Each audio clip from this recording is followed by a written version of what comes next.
Walk into any baby superstore, and the racks of safety products are enough to make your head spin. There's the Thud Guard, a helmet for toddlers learning to walk. Snazzy baby knee pads designed to protect against carpet rash. Glovies to keep their little hands free from germs. Toddler trackers to help find them if they run away. And safety tabs to put your number right on your kid in indelible ink.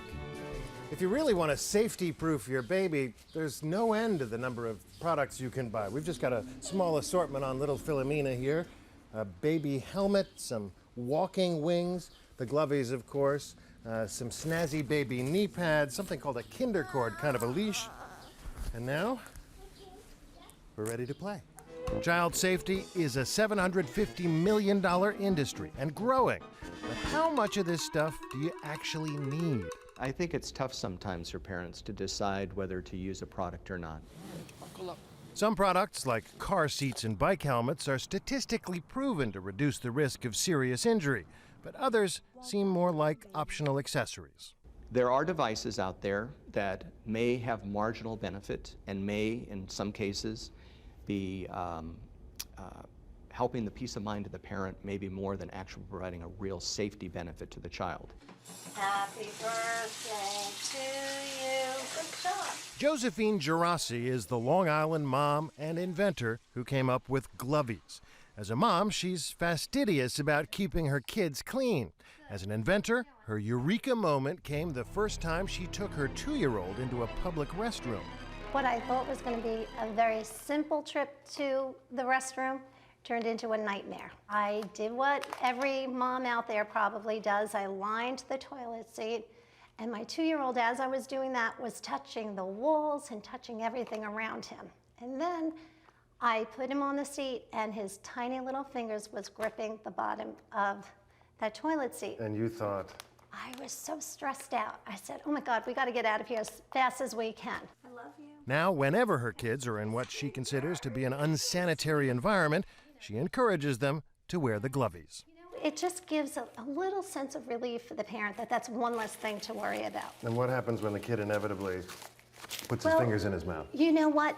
That does happen a lot with toddlers. Everything that we used to think was like really weird about Howard Hughes turns out to be like considered almost a normal part of parenting now. Like the idea of putting on gloves on your baby before they go out into the world.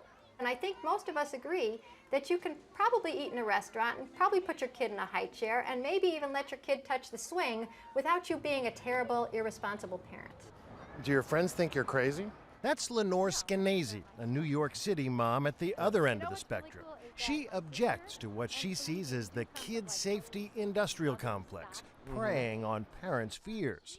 These products are out there, and when you see them, you start thinking, am I not being careful enough? Am I not good enough? Can I not trust my hand? It undermines your self-confidence as a parent, and I just feel bad that we're surrounded by all these products that are saying, you're not doing it right. Skenazy advocates the free-range approach to parenting. Last year, she let her 9-year-old son, Izzy, ride the New York City subway alone, armed with a fare card and $20. Young Izzy wanted to find his own way home. So you are a bad mom. So some people say. A lot of people said so, but Skenazy stood her ground. We thought, gee, you know, he knows the subway, he knows how to use the card that gets you on. We sat him down, we made sure he knew how to read a map, but he's been reading maps forever. And then we thought about the city. Is the city safe? Well, our crime rate is back to 1963. And we're talking about a Sunday, which is a nice, easygoing day, which is the day that we decided to take him to a subway station and let him find his way. Actually, so you brought him to the South Bronx. Yeah, right. We gave him a revolver and he got home fine. Actually, she dropped them off at Bloomingdale's on the Upper East Side. All he had to do was find his way downtown and get off at the right stop. Izzy managed just fine, and his mom was thrilled. She saw the subway experiment as a rite of passage. That moment in childhood when you get to do something by yourself, when your parents believe in you, when they believe in their community, when they believe they've trained you well enough that you can go out, that's a great moment, and I just want to let all kids have that. Josephine Gerasi would never dream of letting her kids ride the subway unsupervised.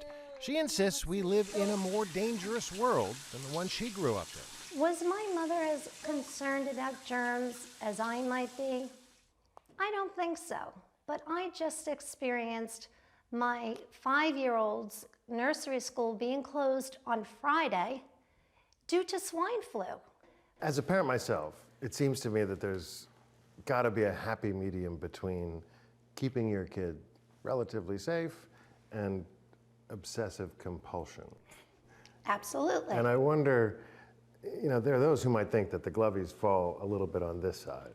Well, it's all up to the individual. Glovies are not to be worn 24 hours a day. It is up to the parent.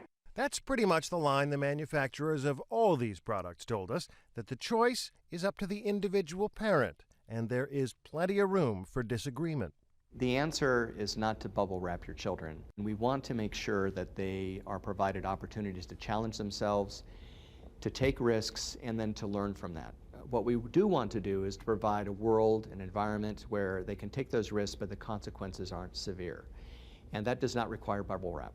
Ready? Oh! Kids don't come with an instruction manual, and even if they did, parents would still have to decide for themselves how strictly to follow it. I'm David Wright for Nightline in New York.